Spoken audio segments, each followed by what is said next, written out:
You ask Tiger to solve. This deals with linear equations with one unknown.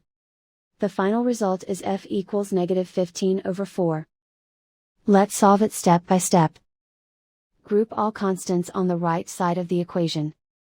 Subtract 1/4 from both sides. Combine the fractions. Combine the numerators. Reduce the zero numerator. Simplify the arithmetic. Find the lowest common denominator. Multiply the denominators. Multiply the numerators. Combine the fractions. Combine the numerators.